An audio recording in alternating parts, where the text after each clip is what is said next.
Bonjour à tous et bienvenue dans cette nouvelle vidéo. Aujourd'hui nous allons aborder les includes.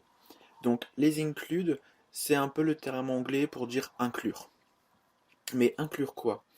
Ça peut passer du HTML au JavaScript, au PHP. Donc nous allons voir ça ensemble.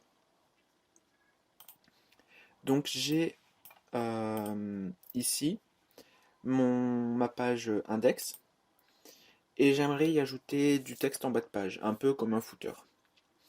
Donc dans mon dossier labo, je vais créer un nouveau fichier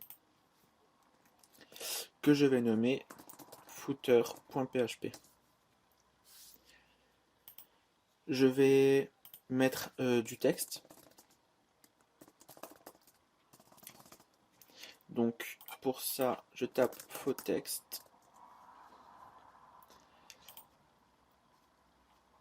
Je vais prendre un paragraphe et je vais le coller dans mon index. Donc tout en haut.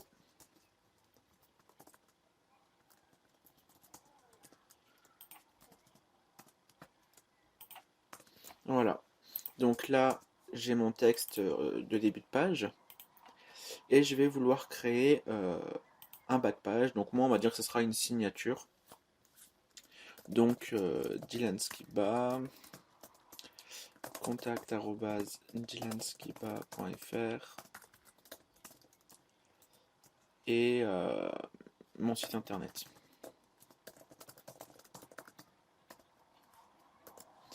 Voilà, maintenant j'aimerais inclure ça donc sur toutes mes pages.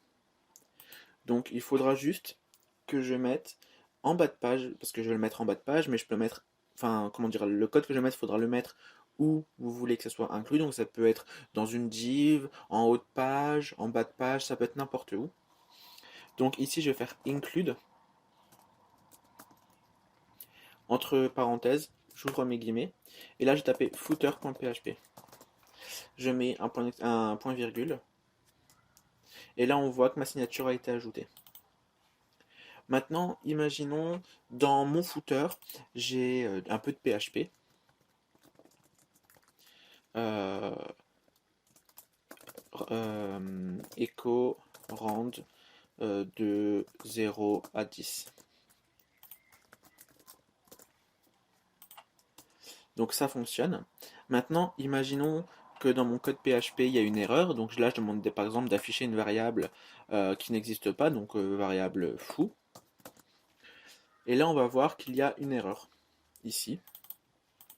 Grâce aux includes, j'ai la possibilité de masquer ces erreurs facilement en ajoutant un point d'exclamation, un arrobase devant la fonction. Et là, l'erreur ne s'affiche plus et le code continue de s'exécuter. Donc, l'avantage de l'arrobase devant include est qu'il masque toutes les erreurs. Par contre, quand on code son site, il est préférable de ne pas les mettre car sinon on ne voit pas d'où viennent nos erreurs, on ne peut pas se corriger. Donc il est préférable de laisser les includes sans le arrobase devant. Mes pages peuvent être mises dans d'autres documents. Donc par exemple, si je crée un nouveau document que je nomme inc pour include, que j'y mets que j'y crée un nouveau dossier, un nouveau fichier que je vais appeler euh, subfooter.php et que dedans je vais y mettre bonjour YouTube. Je vais vouloir inclure ça dans ma signature. On va dire que je vais le mettre juste ici, au-dessus de ma signature. Donc ici, je peux refaire. Donc, include. Et là, vu que c'est dans un document, on va devoir marquer le nom du document et le nom du fichier. Donc, subfooter.php. Le chemin à mettre dans les parenthèses de l'include, c'est le chemin en fonction du fichier où il est. C'est-à-dire que si je suis déjà donc ici dans inc, on va recréer un nouveau fichier par exemple, pour vous démontrer la chose. Je vais créer footer2. .php. Et ici, ça sera marqué. Ici, je vais juste mettre du PHP, donc un rand de 0 à 10 et echo. Si je veux l'afficher ici, j'aurais juste à faire php include footer2.php. Tout ça entre côtes. Et voilà. Donc là, on voit bien que c'est comparé, c'est en fonction de là où on l'appelle. Par exemple, là, vu que je l'appelle déjà du dossier inc, je n'ai pas besoin de préciser qu'il est dans le dossier inc.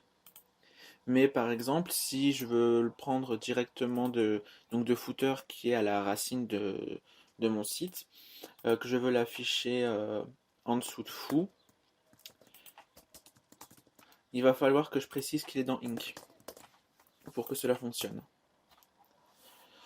Donc, include va permettre que vous incluez dans votre page du HTML, du JavaScript, un peu de tout, enfin c'est vraiment de tout. Il y a juste quelques précautions à prendre. Éviter d'appeler en include des variables qui sont demandées par l'utilisateur. Par exemple, si on veut faire un site un peu plus dynamique, on serait tenté de nommer une variable get pour rappeler nos pages, parce qu'on peut appeler des pages qui n'existent pas, ça crée des erreurs. Euh, mais la vraie utilité pour moi qu'on a avec include, c'est pour les designs qui sert. Donc par exemple, je crée ma template, j'appelle ma template avec une include et mon texte je le mets directement dedans. L'autre avantage, c'est aussi de séparer son PHP de son HTML.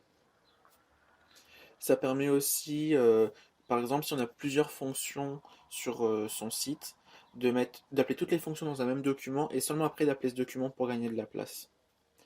Donc j'espère que ce tutoriel vous a plu et je vous dis à très bientôt.